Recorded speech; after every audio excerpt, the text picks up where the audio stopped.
Hello everyone, and thank you for being here. My name is Harryanshah Hamansa, and I am pleased to present on a review paper of assessing seismic induced soil liquefaction hazard in Lahad Datu and Tawau, Sabah.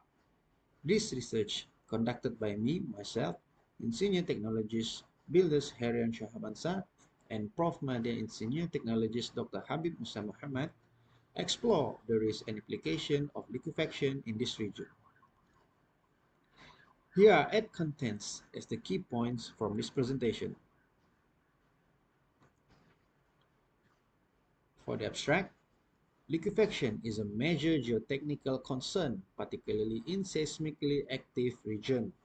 It occurs when saturated soil loses its strength and behave like a liquid due to seismic shaking or rapid stress changes. Lahad Datu and Tawau are highly susceptible to liquefaction due to the tectonic setting, low-lying coastal environments, and high groundwater levels. Buildings and infrastructure in liquefaction-prone zone face risks such as tilting, sinking, or collapse during seismic event if they are not properly designed to mitigate this hazard.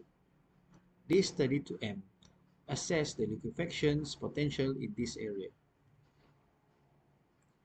Coming on into introduction, liquefaction can cause severe ground failures, leading to building tilting, settlements, and infrastructure collapse.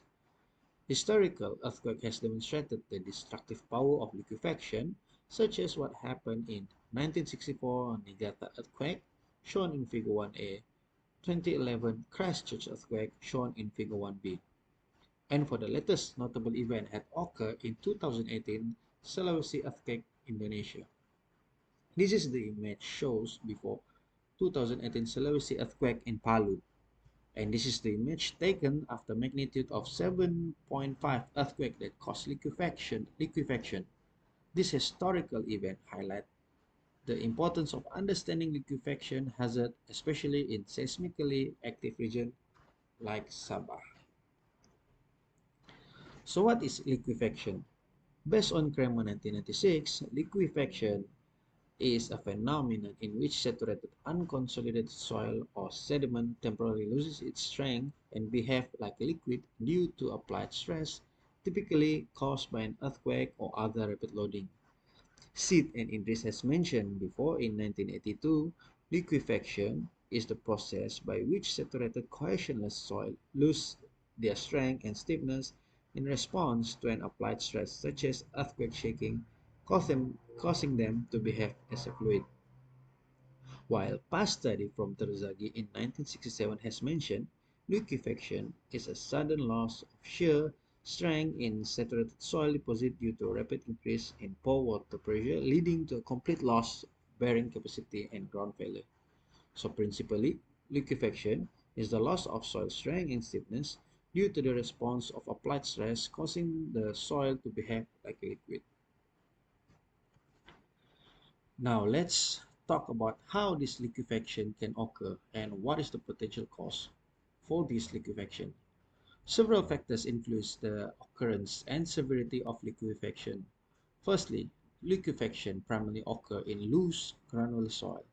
Granular soil is a type of soil that consists of individual particles or grain like gravel, sand, and silt.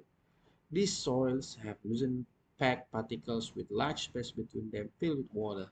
During seismic event, the soil particles tend to rearrange, reducing the volume and causing the pore water pressure to increase. Several factors influence liquefaction: soil type, groundwater condition, poor drainage, and artificial vibration. However, earthquake remain the primary trigger as the stronger and longer duration earthquake can increase the potential. Even aftershock can trigger liquefaction in soils already weakened by the main shock. Now, move to the history of earthquake in Southeast Asia. Southeast Asia is one of the most seismically active regions due to the movement of multiple tectonic plates. Shown in Figure 5, tectonic plates in the region are Eurasian plate, Philippine Sea plate, Pacific plate, Caroline plate, and India-Australian plate. The interaction between the Philippine Sea plate, Eurasian plate, Pacific plate, and Indo-Australian makes this region highly seismic create active in Malaysia, Indonesia, and the surrounding region. Here shows the history of major earthquakes that happened in Southeast Asia. Significant earthquakes that have impacted Southeast Asia in recent history serve as a reminder of the immense power of nature and the importance of earthquake preparedness. From the recent earthquake event in Philippines in 2019, other major fatal earthquake in Myanmar and Indonesia, to the most catastrophic earthquake in the recent history, the 2004 Indian Ocean earthquake tsunami. Now, let's talk in details for Lahad Datu and Tawau. As you all can see in figure 6, Mohd Qasim in his study in 2022 had suggested a proposed seismic hazard or map for Malaysia. This map categorized seismic activity based on peak ground acceleration (PGA) values measured in G, gravitational acceleration. The colors represent different level of seismic hazard: green for low seismic hazard, orange for moderate, and finally red represent high seismic hazard. Now let's break down the seismic risk in different parts of Malaysia. Peninsular Malaysia has lower seismic risk, but some areas such as Kuala Lumpur can still experience mild tremors. While Kuching and other parts of Sarawak show lower seismic hazard, Sabah, particularly around Kota Kinabalu, experience a higher seismic hazard. The eastern part of Sabah, marked in red, represents the highest earthquake risk in Malaysia. This region has experienced multiple moderate earthquakes, raising concern about liquefaction and other infrastructure damage. Therefore, Sabah is the most seismically active region in Malaysia, particularly in the eastern part where the PGA value reached up to 0.15 G. This is where Lahad Datu district located. To support this, a study by Idrus in figure 7 shows earthquake distributions in Sabah from 1923 to 2015, showing the high potential risks in Lahad Datu and Tawau. Here is the latest earthquake that has been recorded in Lahad Datu and Tawau, Sabah. Some of the events were created or centered outside the region, but tremors were felt. From 2020 to January 2025, there were 7 recorded earthquakes felt in Tawau and Lahad Datu. The most recent is on January 8, 2025, as reported by Bernama. In 2024, 2 earthquakes centered inside this region, while the other 2 tremors were felt. And in 2020, another 2 earthquakes centered in Lahad Datu as reported by Berita and Bernama Harian. Berita Harian and Bernama. Soil behavior during earthquake contributing to liquefaction potential. Tropical soils such as those in Sabah, Malaysia differ from temperate soil due to the climatic and geological condition.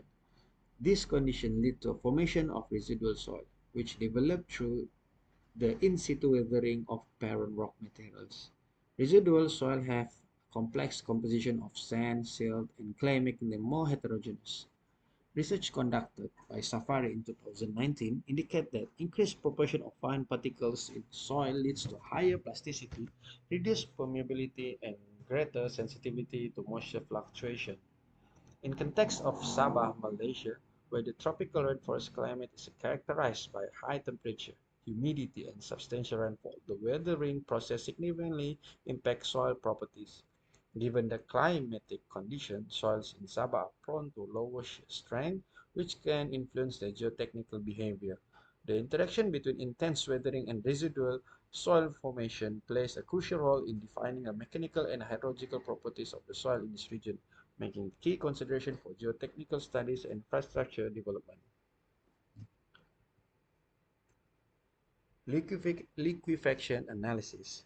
First is the historical seismic data analysis, examining past earthquake occurrences, patterns, intensities to understand seismic hazard and predict future risks. This analysis helps in assessing the region response to future earthquake and guiding infrastructure planning. The importance of historical seismic data in hazard assessment has been emphasized in numerous studies, where the past earthquake record has been used to predict future seismic risks and guide infrastructure design.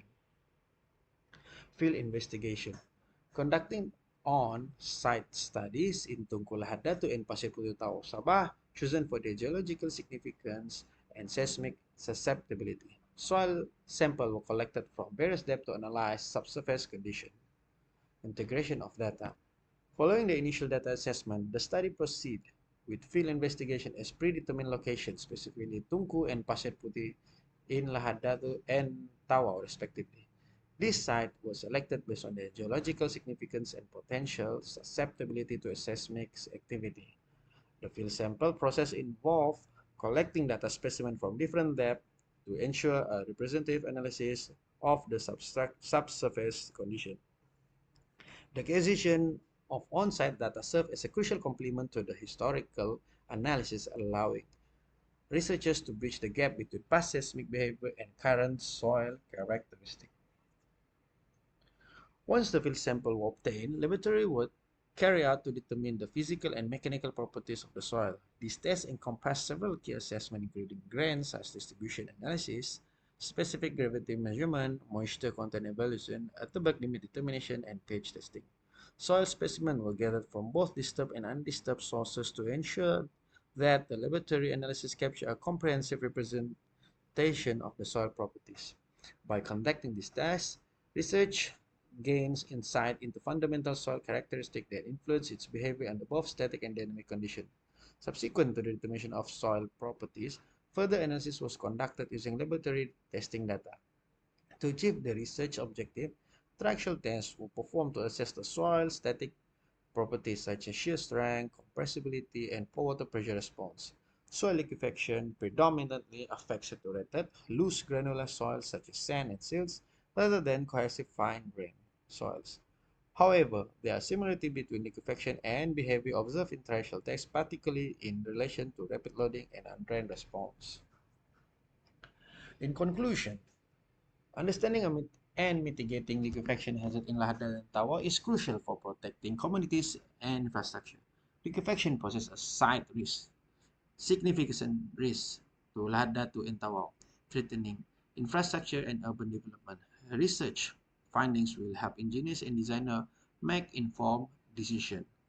A better understanding of Sabah geology will aid in selecting appropriate foundation designed to mitigate liquefaction hazard. Future needs. Seismic considerate infrastructure design may be required in high-risk areas. Research will support policymakers in land use planning and building codes. The study will contribute safer, more resilient infrastructure and communities providing essential knowledge for disaster preparedness and policy development. Future research can focus on integrating liquefaction data into construction guidelines and regional disaster planning. So that's all for the review of assessing seismic induced soil liquefaction hazard in Lahad Datu and Tawau, Sabah. Thank you for your time.